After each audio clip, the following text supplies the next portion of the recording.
The more time that goes on, the more I realize that there is truly no place for punishment.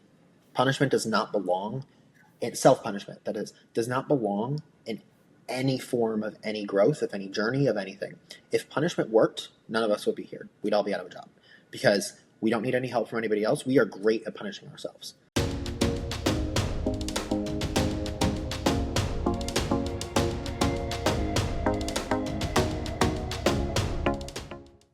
Welcome to the Leader's Mindset, where we bring you conversations with leaders who are making an impact in business and our communities. Today, I'm here with Bradley Rausch. He's an entrepreneur and host of the Redefining Growth podcast, and he's also a self-described fake New Yorker. Thanks for being here today, Bradley. Hey, thank you so much for having me, man. I'm excited. So I got to get into it first. I grew up back east, so I kind of understand it, but what does it mean to be a fake New Yorker? So there's this idea that if you haven't been in New York, believe it used to be 7 years, but now it's 10. Now it's 10 years. So because they of course they raised the bar. If you live in New York, but you have been in New York for under 10 years, you are a fake New Yorker. So I am currently a fake New Yorker. I am almost past. It'll be 2 years in August. So almost on my 2-year mark. So just got eight left to go. So no, I am from the Midwest originally, and it's always been a dream of mine to live here. So just decided to move myself, the business, and the dog to New York, and haven't looked back. So that's fantastic. We have a very similar thing in Las Vegas. Is unless you were born here, you were not really considered a Las Vegas local, no matter how long you live here. So I feel your pain because it sounds like you really love living there, but it's New York. It's New York. So. Well, they'll come after you if you put like anything on your bios that says like New Yorker. It's like they'll find you or something. They'll come after you. So yeah. That's why I don't live in New York, among other reasons. So because you're in New York, you're in a big city. When you're not doing the podcast, what are you doing? Yeah, so I run a consulting company. I work with founders, usually between 1 and 5 million top line, to help them do a couple of key things. So a lot of my background is in client success and personal branding, just the kind of, I like to say, the feel good kind of parts of building a business, relationship building, really investing heavily into clients, things like that. And so with that background, my consulting company now, I work with clients kind of in 3 key areas. One is helping them rewrite some of the client success processes to incentivize better referrals, more testimonials, help increase the LTV of their best clients. I kind of call this part increasing the quality of the revenue, because there's low quality revenue of clients you don't like to work with, and then high quality revenue of clients you do like to work with, clients that are mutually good fit and that have a really high LTV, will ascend and give you great referrals, testimonials, etc. Once that's done, the kind of second phase is we'll take it and move it into the front end of the business, where we take those referrals, testimonials, turn it into really good front end content that will attract more of those high LTV people. So we're not repeating the sins of the past by bringing in really low quality people. Once those 2 pieces are done and in place, usually then lastly, I'll help kind of the founder get out of the day-to-day of the business, whether that means recruiting, helping with ops, kind of stepping in. My biggest client right now, I'm kind of stepping in as an ad hoc kind of COO, recruiting for her exec team, things like that. So that's my company. That's what I do there. And then I know you said when I'm not doing the podcast, but it is just such a big part of my life is the podcast. And when I make content on LinkedIn and Instagram, I've got a really big passion for, which we'll get into, of just personal excellence. The podcast is called Redefining Growth, literally redefining kind of what growth looks like, taking the social media aspects of mindset and mental health and turning it into something that will actually be usable for 99% of the population. Whereas, the current state of social media and the very surface level things, but also the intimidation I think a lot of people feel by going online and looking at how everybody else is so happy, everybody else is so satisfied, everybody else is so this, so why do I feel like crap? Well, they're actually not. They're just saying that they are. So it's just turning it into something that I think I have a passion for, just making it usable. And the kind of motto I work with my content is just frameworks for life's hardest moments. So that is those 2 big things. And then got a dog, got to stay fit. So walk the dog, exercise, etc. And New York life as well. So that's me. Yeah. Hard to stay fit in New York in the winter. It's not like out here out west where we're not bundled up all the time. I don't live in an apartment without a gym. I have to have a gym in the apartment. So that's fantastic. I want to pull the thread a little bit. You talked about you talked about low quality clients and high quality clients, and I think a lot of entrepreneurs struggle with that, especially in the beginning. And that is a big transition for a lot of entrepreneurs to make, is dumping those low quality clients. So in your mind, what is a low quality client and what is a high quality client, and what's your advice to get people to make that mindset shift to dump those low quality clients? Yeah, that's a great question. So the low quality clients, the kind of two, I'll say, balancing pieces that I like, the comparison that I'll draw is lower quality clients take up more of your time and resources, end up providing you, the company, with less output for your efforts, whether that output be monetary output or referrals and testimonials. So they take the most amount of effort, give you the least amount of outputs. High quality revenue takes the least amount of effort, gives you the most amount of outputs. So just to make it super simple, kind of that comparison. And like you said, it's really hard at the beginning. You're 100% right, because people will fall into the trap of, I'm starting a business, I'm doing this thing, I'm giving this service, I'm providing this. I'm going to take anybody who breathes, who wants my offer and service, because I need to grow the business. For obviously for your e-commerce products and for your, your low ticket services and just product based in general and a lot of B2C things. That's absolutely fine. Obviously scale to the moon on that. The clients that I work with specifically are all B2B, very heavily invested in their process, in their service, and their offering. And the referrals and the testimonials that they get can literally be the difference between doubling or tripling the revenue and losing their entire company based off of a bad reputation or a bad review. So kind of setting the stage, it's also very dependent on the business. But in terms of, transitioning, I would say there's the three phases of it, right? There's the phase one where it's like you have some clients that come in that are high quality, some that are come in that are low quality, because it's like everybody finds a good fish every once in a while, right? So from there, you have to learn to identify. The first kind of phase of it is really operationalizing the client journey. So what I'll do is I'll come in first off, we operationalize everything, and what that means is we'll sit down and we'll look at, where do your best clients get the most value from your program? Do they get it within the first couple of days? Do they get it within the first weeks, months, whatever? Why are they getting it at those points? We systematize then when they actually get it. Studies show that if you can give a client a very large piece of value, we call this time to result, we call this time to value, within 72 hours, they have an over 200%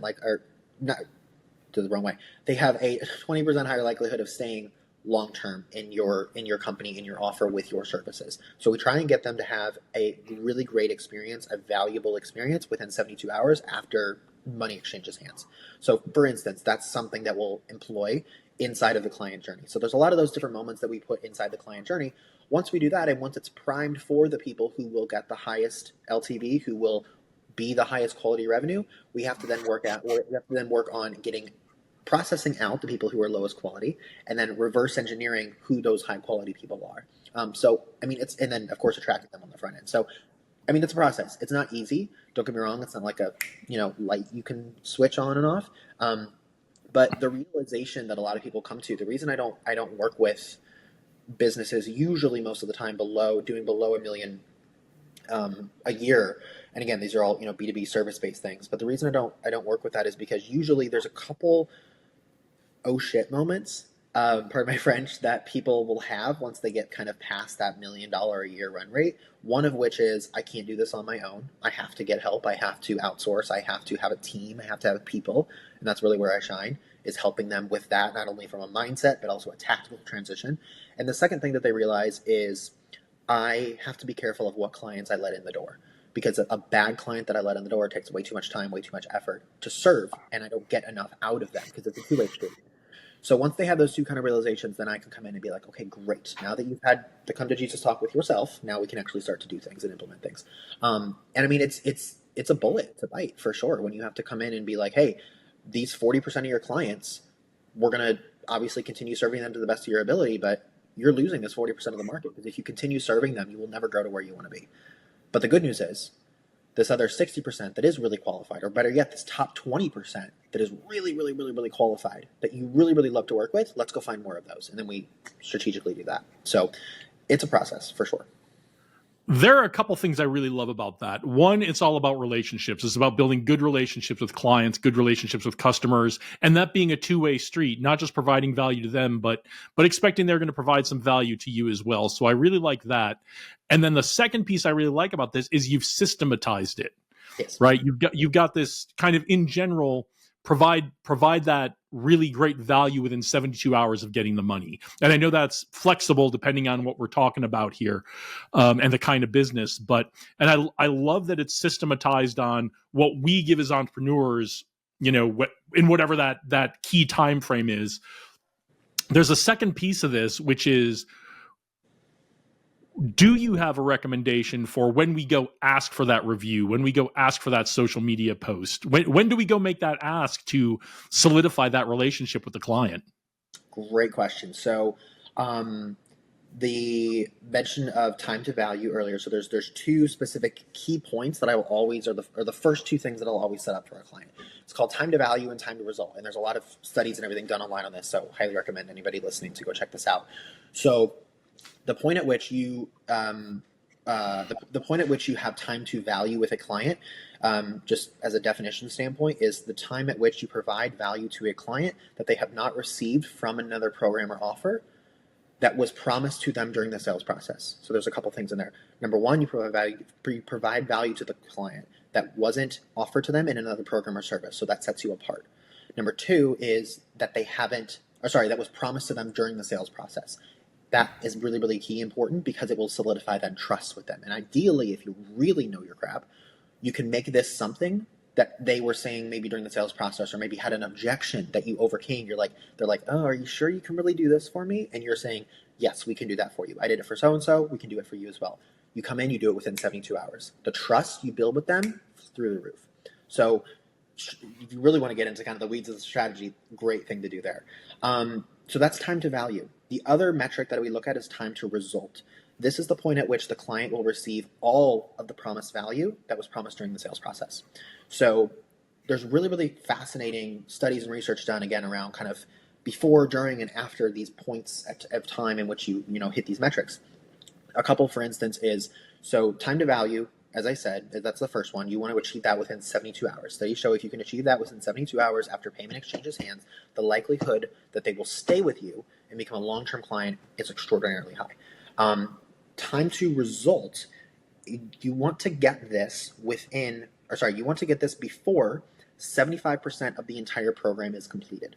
So you want to achieve time to result every single thing that you have promised them. Let's say it's a 6-month program or a 6-month offer for something. You want to achieve that 75%. You want to achieve that within, what is that? It's like 180 days, 150, 140-ish days, whatever, 75% of that. Should have done something that's better divisible by 4, but whatever. The point is, you want to achieve that within 75% of that time. Because if you do that, what that will do is then it will make room for you to sell your Ascension offer and the next step offer. Obviously, then it gets the client everything that they want, make sure that they're happy and etc. But then it makes that room, because you really should be pitching your Ascension offer 50 or 60% of the way through, but you get that time and that bandwidth with the client where they're still there, they're still prescribed to what you're doing, to really get them indoctrinated into the next step. So with all that being said, back to your question about referrals, those are also the two greatest times to ask for referrals as well. So when somebody comes in, 72 hours in, you're on a call, you're sending them a video, sending them a training, whatever, they receive a piece of value that is, again, different than anything they've gotten before, and something that was promised to them that was important during the sales process. Give them a piece of value. They say, wow, this is amazing. Was not expecting this. This is incredible. This solves XYZ pain point that I had. You get the reaction, right? Great, fantastic. I'm so glad this helped. And you know what? Speaking of this, I was wondering if, your friend that you talked about who was doing XYZ, or, even if they hadn't mentioned anybody, I was wondering if, you as an entrepreneur, or you as somebody who's doing XYZ, I was wondering if you by chance knew anybody else who would also really love help with, or who has also expressed difficulty with problem that we just solved. Do you know anybody like that? Oh yeah, absolutely. Da da da da da. If you do that strategically, then at the point of time to value, and also do it at the time to result, statistically, those are the two times at which you have the highest likelihood of them telling you yes to the referral question. Same thing with testimonials, but testimonials are a way easier yes. Referrals are the harder yes. So I like to focus on referrals at those 2 points. And this is also why I've done a lot of recruiting for client success teams and for sales teams as well. I will never recruit a client success person, whether that's a client, just a normal CSM, a client success director, anything. I will never recruit somebody for client success without a sales backbone, without sales experience, because you need to be able to come in, identify those key moments where the person is, whether it's really stunned because you gave them a great amount of value, or maybe they have objections about their referral because they've, I don't know, maybe been screwed over by people in the past, giving out their, friends' contact information and stuff. Whatever it is, you need to have that sales backbone to be able to come in and confidently say, let's have the referral, right? And then vice versa. I also don't recruit any salespeople without a client success backbone, because it is my personal opinion, personal ethos, that salespeople do not need to be as sharky as most of the time they are. So I also like to make sure they have a heart as well. So, well, I love it, folks. Time to value, time to, what was the other one? Result. Time to value, time to result. Now you have a framework. I'm going to be mixing it into what I do. So if you're not tracking those two things, get on it and start tracking those two things. I think it's going to help you out immensely with building those relationships and making it stronger with your customers and getting those referrals and those testimonials. I love it. I didn't expect we were going to talk about that today, but it was a huge nugget that I'm going to take with me today. And I love, like I said, I love systematizing things. The tagline of your podcast is frameworks for life's hardest moments. And it's not just the tagline of your podcast. You had some challenges when you were young and had to build new frameworks for yourself. So tell us about that journey. Yeah. So when I was younger, I had a pretty bad panic disorder, just to the point of honestly debilitating. Couldn't get out of bed some days. Had the reasoning kind of behind that was just a really difficult relationship and difficult kind of emotional imbalance with my family dynamic, with my mother and father, and how their relationship worked. Father was an alcoholic. Mother was completely anxious and had panic issues of her own, and so then you had me, who just got a great mix of both of them. We have since healed our relationship quite a long way, and that's all has gone in a much better direction. But the reality was, I moved out at 19, having no idea who I was, what I wanted, who I wanted to be, anything.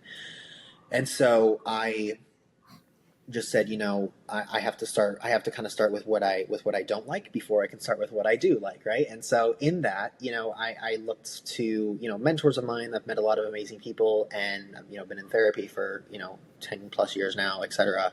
Highly recommend therapy to anybody and everybody. And the biggest thing that I've kind of built my own personal brand and mission with the podcast and everything off of is, everybody, I think, on social media, when you hear advice, hear ideas, hear things, that's not that it doesn't go deep enough, but they stop just before it gets good. And the example that I give to everybody is, you've seen those inspirational social media posts about, if you want proof, you can go do the hard thing. Just go make the proof. Go do the hard thing. And I'm like, okay, how? Because if you're anybody like me, somebody who's like mid-panic attack, has, grew up from a place of having no idea who I wanted to be, who I wanted to serve, impact, what I wanted to do with my life, like, just go do it doesn't cut it. This isn't Nike. Like, I need something more. I need something concrete. And so, yeah, I find too, I see a lot of that in social media, or even talking to folks who've been through the journey. I find they kind of skip steps. Yes. You recognize you want it, and then you just go do it. And yes. And I need a couple of steps in between. Exactly. So that's where, I've always been I've always been an advocate for personal excellence, mental health, anxiety, emotional regulation, especially as it relates to entrepreneurship. I went to school for 2 years, dropped out, said that isn't for me, worked with mentors for about 3 years, started my own company, left consulting for a 9-figure company, started my own company, and then have grown that in a couple different variations ever since, and now here we are. So definitely had kind of the journey of going through a lot of those moments of figuring out those next levels and next steps. And, nothing, I always like to put a disclaimer before I get started talking about this, is nothing I will ever say is ever coming from a pedestal. I struggle with this crap every single day still. It's so one of the things that I love about anything that you do with emotional regulation, helping yourself out of tough moments, creating frameworks for hardest moments, etc., is that, the people who are doing it the people who are succeeding in life, the people that maybe you want to be like, you aspire to be like, it's not that they don't face as many issues or struggles as you do. It's that they have better tools and better frameworks for handling them when they do. That's the only difference. And so it's like, none of this comes from a pedestal. None of this comes from a place of, oh, I figured all this out, so let me tell you how I did it. It's no, I'm figuring this shit out now. So, preface there. But the frameworks thing, to more clearly answer your question, the frameworks thing came from again, as you said, just a need for more steps, a need for more frameworks, a need for some kind of concrete conclusion of a step forward. So, well, I love it. Yeah, I'm always frustrated. I'm always like, you're skipping steps. You've described yourself as an overthinker, and believe it or not, I've also been accused of being an overthinker. And I think that's where some of those we need the steps comes from. Yeah. How did you find out you were an overthinker? Oh God, I think I was probably the last one to figure it out, if I'm honest. I still don't believe it. I think I'm thinking exactly the right amount.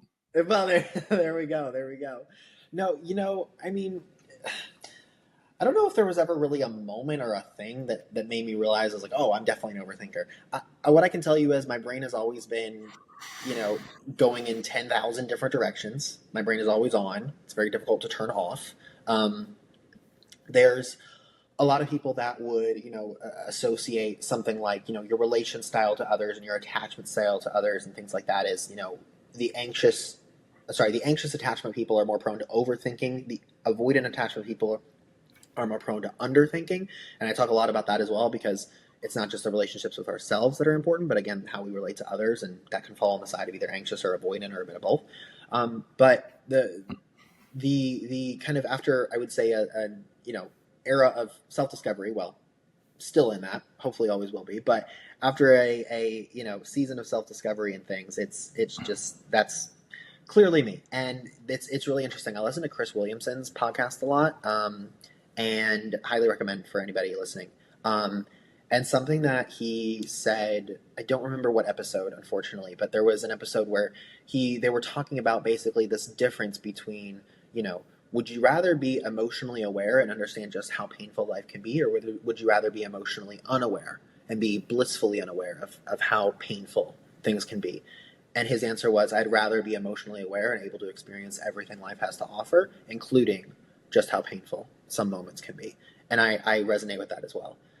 So I think, overthinking, and I know before we started filming, we were like, talking about like, what does it look like inside the mind of an overthinker, things like that. I wouldn't necessarily say it's a burden. I wouldn't say it's a negative. I would say it's able to be turned into a positive. Let me put it that way. Because again, whether you want to identify it as whether you want to identify it as anxious attachment, anxious thinking, or overthinking, or anxiety, whatever kind of term verbiage, the point is, you care a lot. You care tremendously. You care probably more than you're willing to admit about people, about the things in your life, about the goals you have. You just you might not have a proper outlet for that care. You might not have a proper understanding of really what that care means. You might, because you care so much, you might take what happens as indicators of your worth and of your value, and then that's when it gets really dangerous. Like, there's so many kind of offshoots of this. So the point I think about all of this is with overthinking or anxiety is that you need to have an outlet for it. You need to have a way to turn it into something that's very, not only productive on a tactical side, but that also pushes you more towards where you want to be. With anxiety, we can either run away from the things we don't want, or we can run toward the things we do want. So it's running toward those things that you do want, instead of trying to avoid or trying to run from or escape, the things that might be weighing you down right now. So it's kind of if that answers any, don't even remember where we're going with that, but if that even answers the overthinking thing, my thoughts there.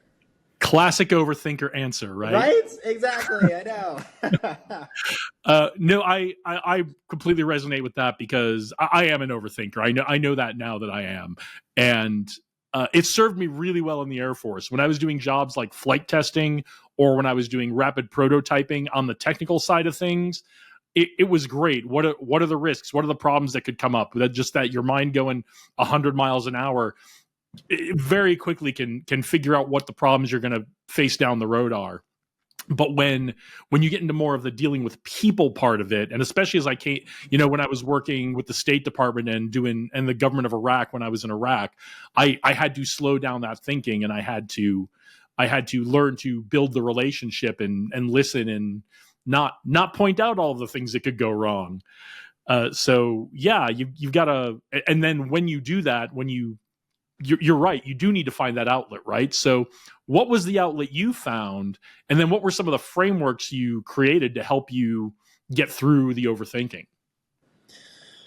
So there's a couple things that I would say fall under kind of a outlet, so to say. Number one is my relationship with myself and my anxiety changed, or let me put it this way: I became a lot more capable to understand it once I started advocating for my physical fitness.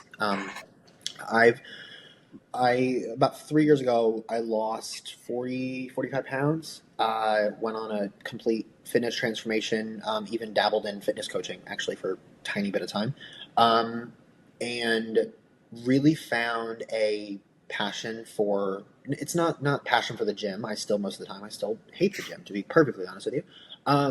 But it was just a passion for self advocacy, and it was like, if I can sit here and I can lift this weight, I can sit here and I can, I can run on this treadmill for this long. I can do this many things on the stairmaster. Like, it was almost this challenge, this kind of ultimatum that I could give myself. And it's like, if I can do this thing, if I can lift this thing, I can overcome this thing that's happening inside my head, right? And and I'm not saying that it's like you're equating lifting a weight to overcoming a limiting belief or something. If anything, I actually think the limiting belief is harder to do. But it's almost this juxtaposition of, it's like this big ass thing over here happening, you know, everything, you see it all, and like, oh, and then there's this thing in my head, which in reality takes up, the space between my ears. It's like, I can handle that, yeah. So that kind of started me on this path of, I think, just advocacy for myself. So that would be one outlet I have.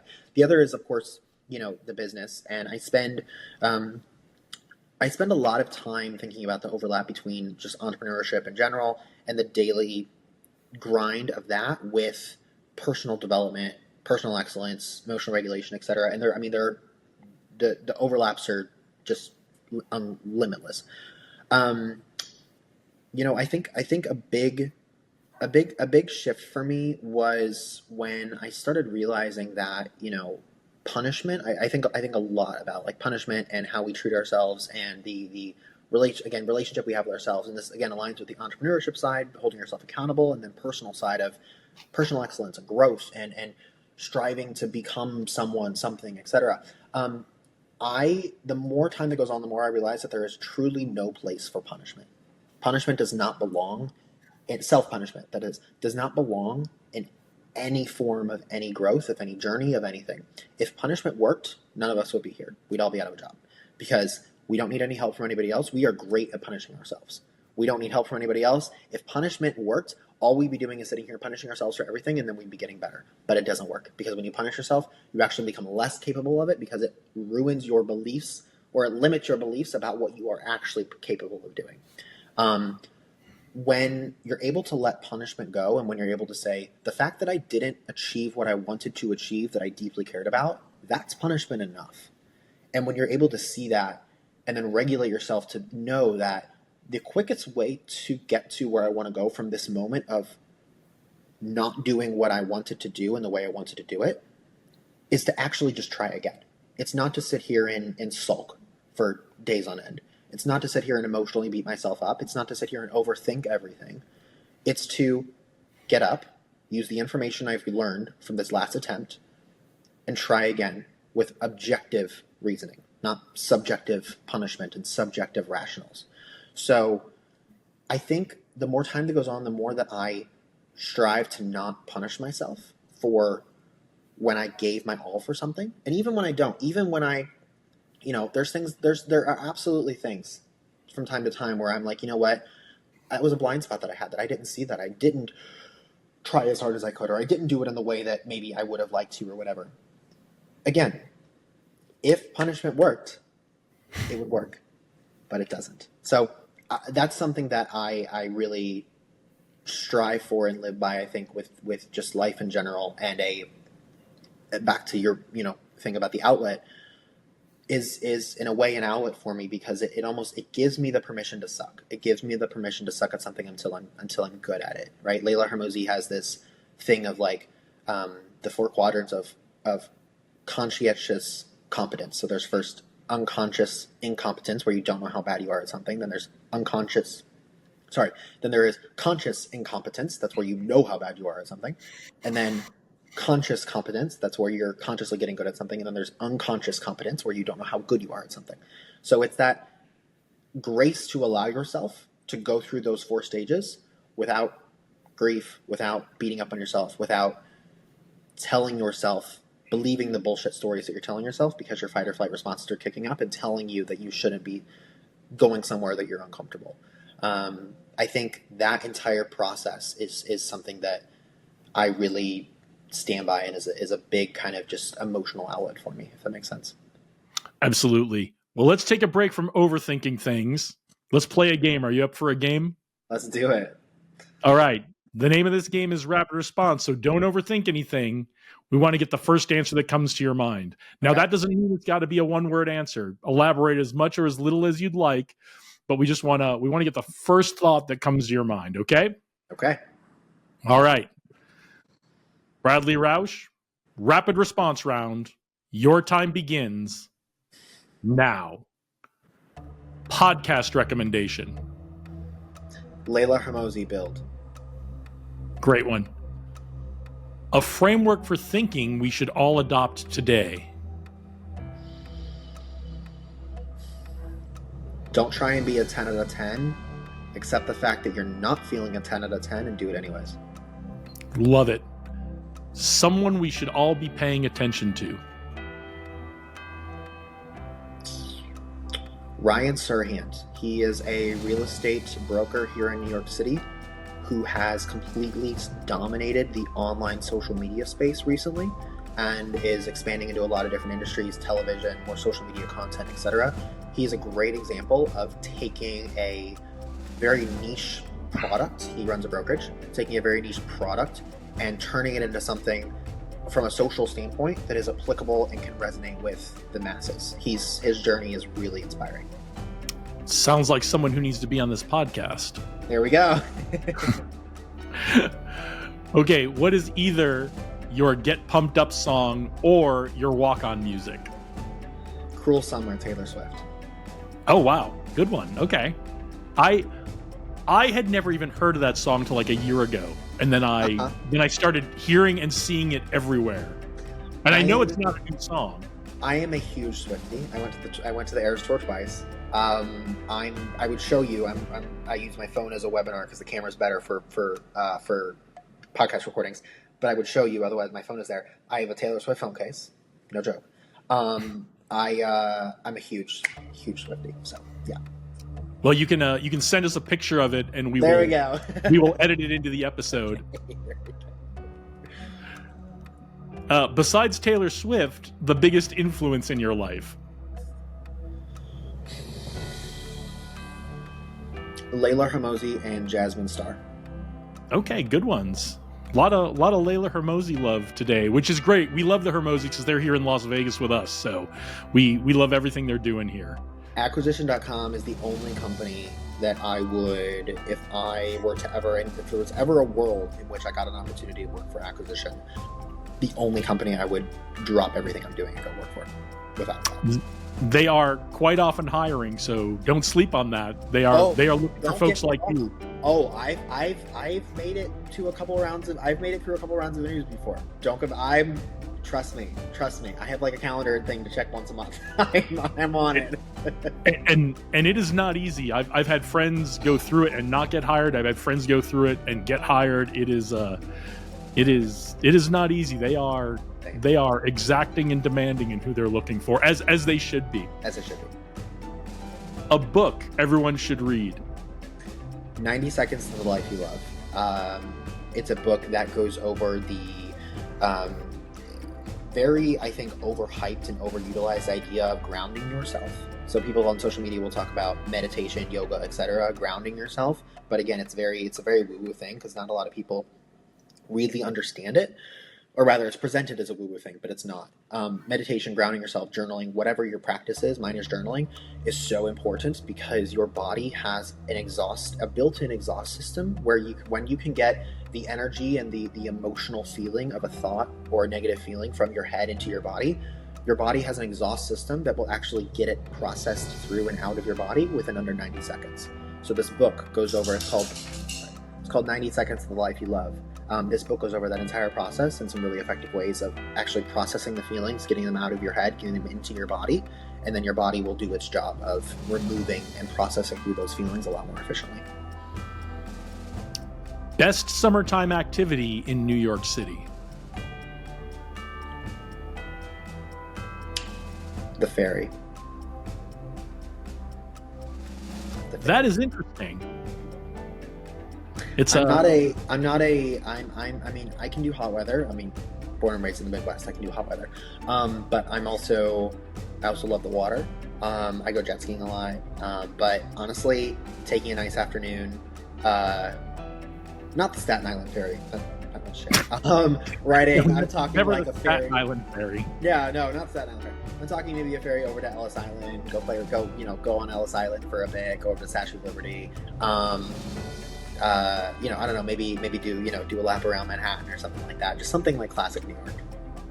Yeah, it's super fun to do stuff like that, but it's also, especially in the summer, it's one of the few ways you can really get out of that heat in between all the buildings and everything by getting out in the water. Exactly. Your dream vacation spot? Australia. I've always wanted to see the Opera House. It's beautiful. You should definitely go. Where it's worth the insanely long flight, especially from New York. I'm a classically trained pianist. I was trained since the age of 4. And it was my first business. I started teaching piano lessons at 13 to the neighbor kids. So, big musician. A future work trend you're excited about?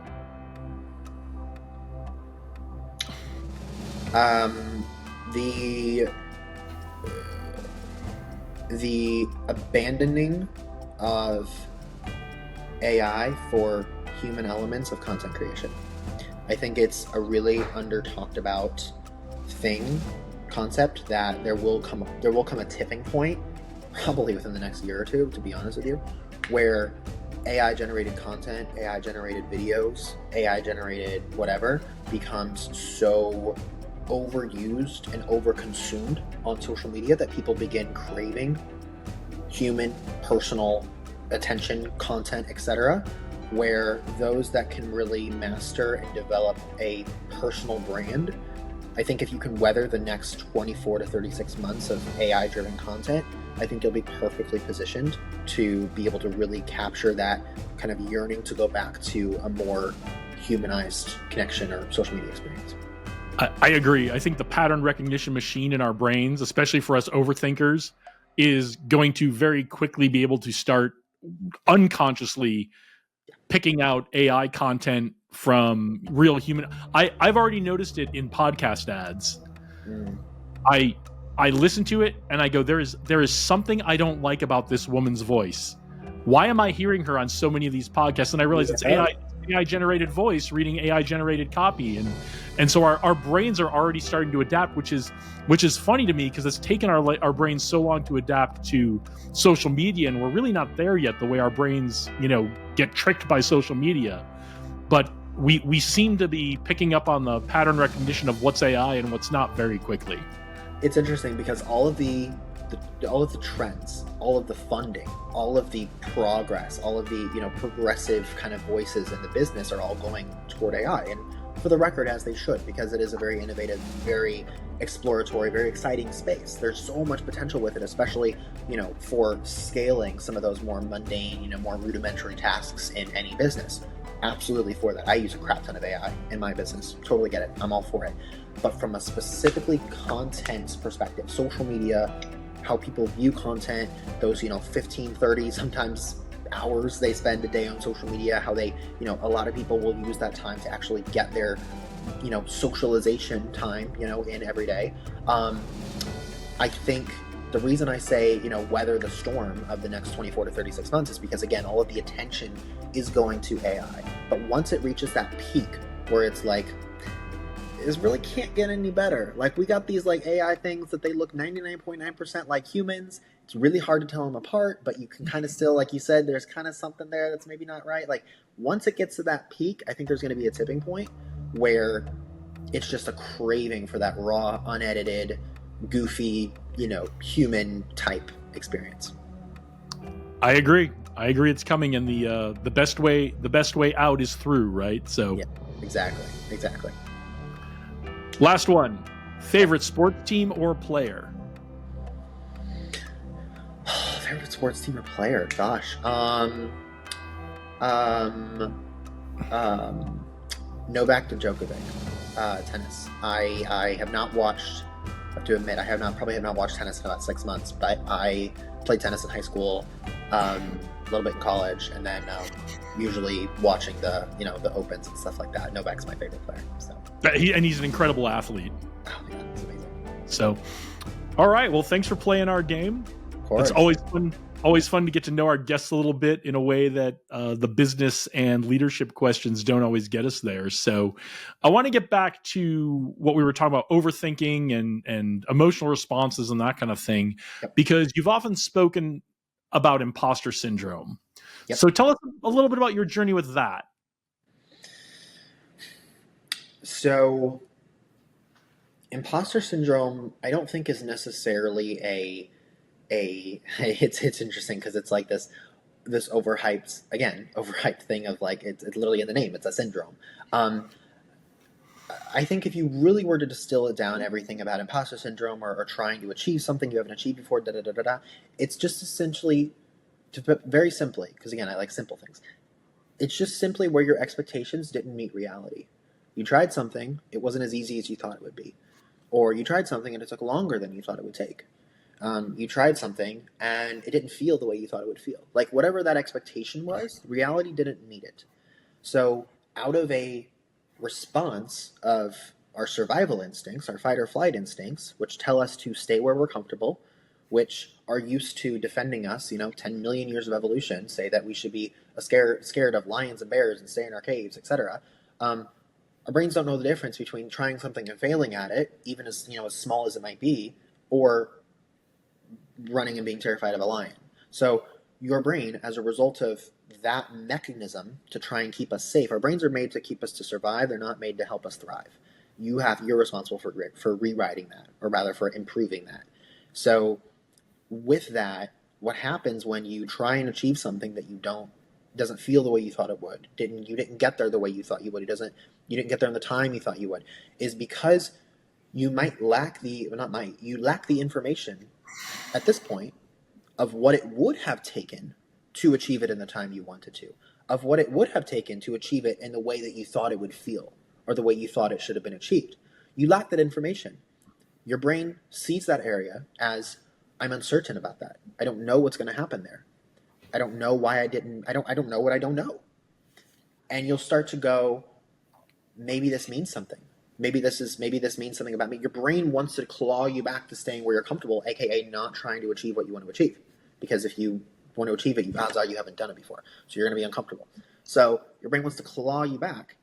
And the way that it will most often do that is it will write a story about why you didn't achieve what you wanted to achieve, about why you can't achieve what you might not have achieved, why you're not worthy of doing it, why it's going to be much harder than you thought it would. And you'll start to judge yourself. You'll start to judge those shortcomings, judge those things you don't know, judge yourself for not knowing what you don't know, and create all of these barriers around trying again, around doing the thing, around putting in the effort even though you have an uncertain result. All these barriers that will then try and pull you back. And it's your job to obviously overcome those and get through those and whatever, however way is going to be best fit for you. But what imposter syndrome really is I think, is the creation of those barriers that stop you from trying something again until you get it right. Again, sorry, Hermoses. Something Alex says a lot is, he was interviewed on a podcast and he said one of the questions they asked was, what's the one thing you wish, no, it was something like, basically, what's the one thing you want to say to the world? Something like that, basically. And he said, anything is possible with enough volume, was his answer. And I love that. because it's like the kind of the context behind that is that you don't judge yourself for all of the volume that you have to put in before you get to that one final time that actually works. Because if you did judge yourself, you would never get out of bed because you'd be so depressed about all the times that you screwed it up. So imposter syndrome, I think, is just very simply when your expectations of what it looks like don't meet the reality, and therefore because we're afraid of what that means about us, we put up those walls that make it harder for us to try again. One of the really big challenges with those stories, our brain is really good at telling those stories to ourselves that keep us from doing things. Yeah. And our brain, whether it's in our personal life or our goals or whatever it is, our brain is really good at kind of cherry picking the evidence to support those stories that it's telling us to keep us in our comfort zone, to keep us from moving forward on those things. So how do we build new evidence to make that shift and tell a new story to ourselves? Yeah, so this is actually the first framework that I came up with, and again, this is kind of out of the this is what started the podcast and kind of was the whole genesis of this whole mission here. It came from as I said before, the social media instance, this whole thing of everybody on social media not getting to the root of it, not getting to where you have you're saying, I want to go do the hard thing, but I don't have any evidence I can do the hard thing. And they say, go make the evidence. And I'm just like, that doesn't fly. So this is where that came from. And of course, you're saying how to rewrite beliefs that maybe you're there that you haven't, for something you haven't done before. So anyways, the method is called CRAFT. So CRAFT. Every word stands for, a phrase. So the first one's going to be C, which is commit to a time horizon.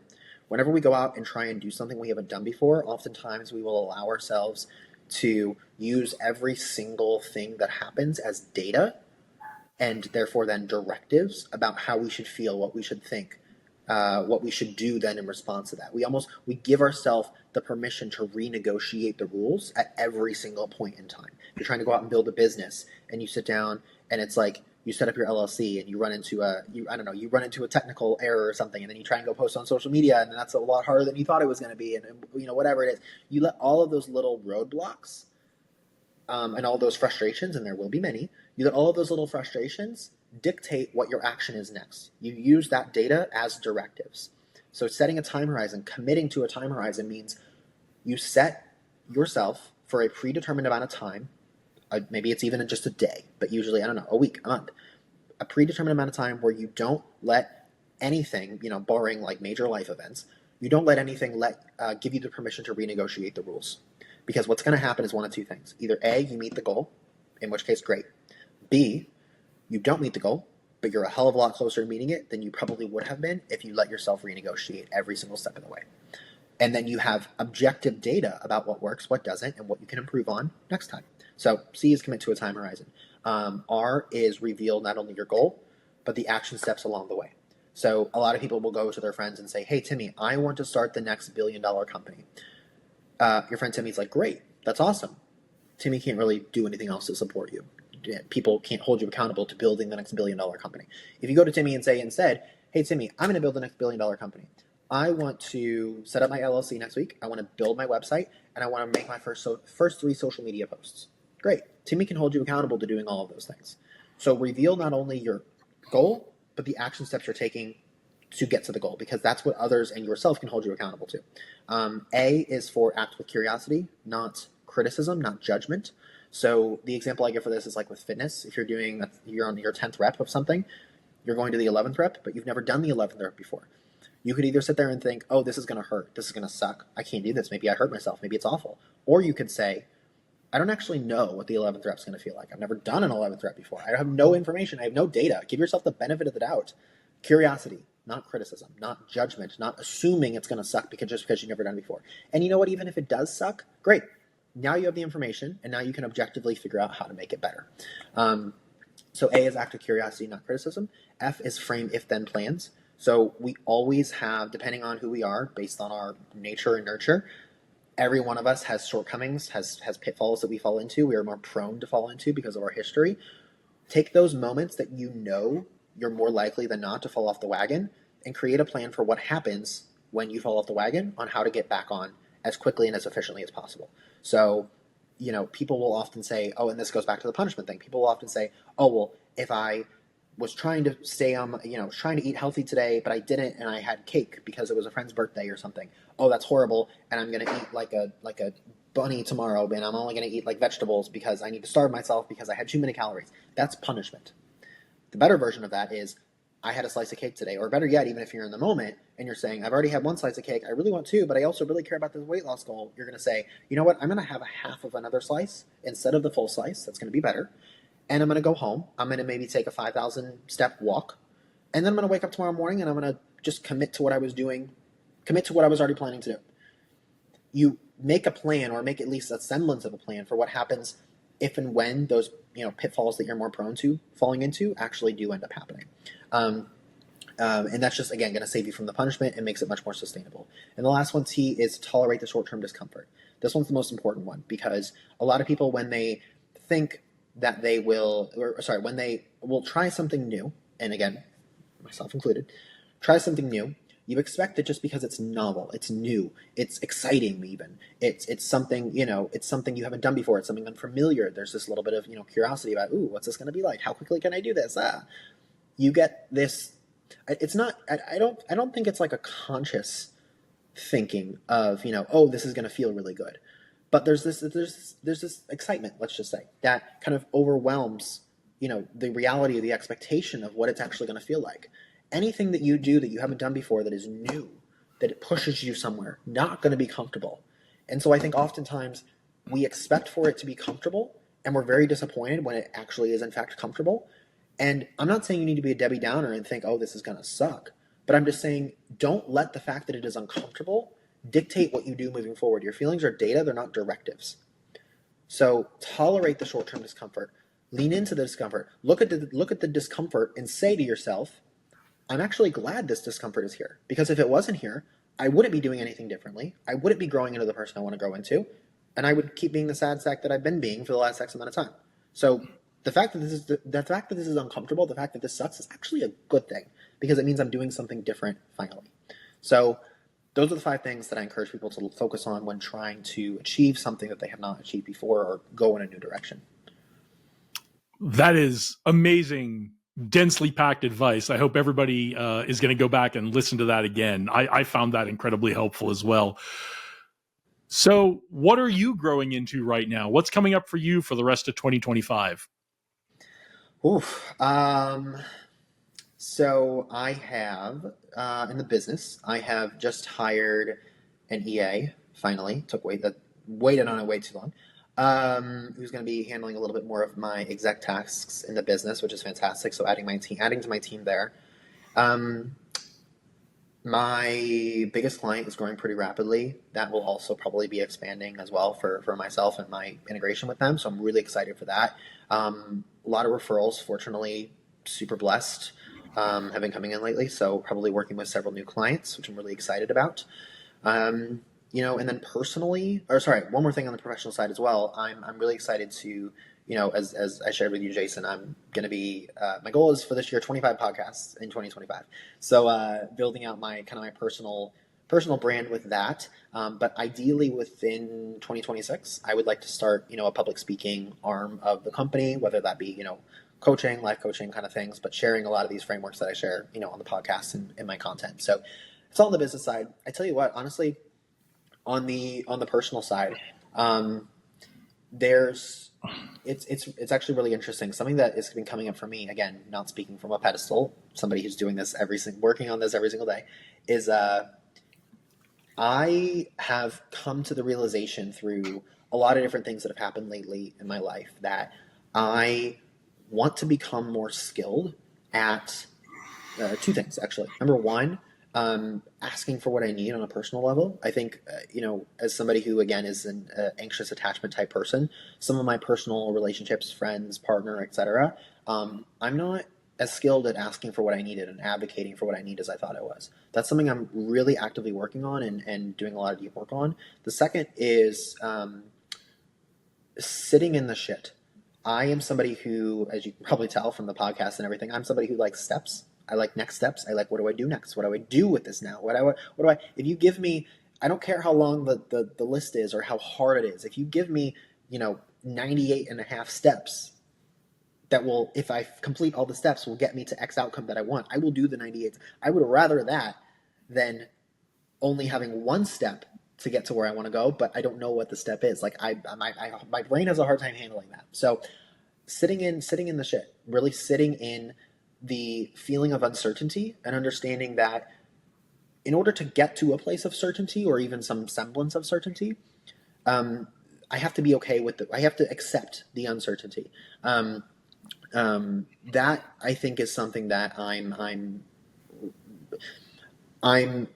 making space for the fact that there isn't always a plan. And this is also something that I say that I will oftentimes preface when I get into talking about a lot of the stuff I share on the podcast, which is the frameworks, the strategies, the advice, the tactics, whatever you want to say. None of it matters if you don't have the ability to trust yourself when there is no next step forward. If you don't have the ability to sit in it, to sit in the income, to sit in the feelings, and you're the only one who's going to be able to show yourself how to do that. If you don't have the ability to sit in the feeling of discomfort and pain and uncertainty, you run the risk of always depending on a next step. And that's something, again, I'm learning the hard way right now. You always risk having to have something to move you forward, when in reality, you need to be able to trust yourself to find the best path forward for you when there is no pre-described next step. And that's something I'm working really, really hard on right now, personally. Well, this has been amazing. I think this is going to be really helpful to our audience. This has been incredibly helpful to me as well. And I love that. I love that we got to have this conversation. Where can everyone find you so they can thank you for joining us today? So my podcast is called Redefining Growth. That's on Spotify, Apple, and then I post content on Instagram and LinkedIn, and that's just my name, Bradley Rausch. Okay. And we will link all of that up for you folks so that you don't need to try to go find it, just so you can click right on it in the notes. So I want to thank all of you for watching and listening, depending on how you're getting this podcast. If you found this conversation valuable, go ahead and share it with someone who can use it. Leave a comment. Don't forget to subscribe. And if you're on a podcast platform and can give us a review, we'd love to get a 5-star review from you. It helps us expand our audience and get these great conversations like today's talk with Bradley out to more people. We've got a lot more amazing leaders coming your way. So get out there, do great things today. Onward and upward.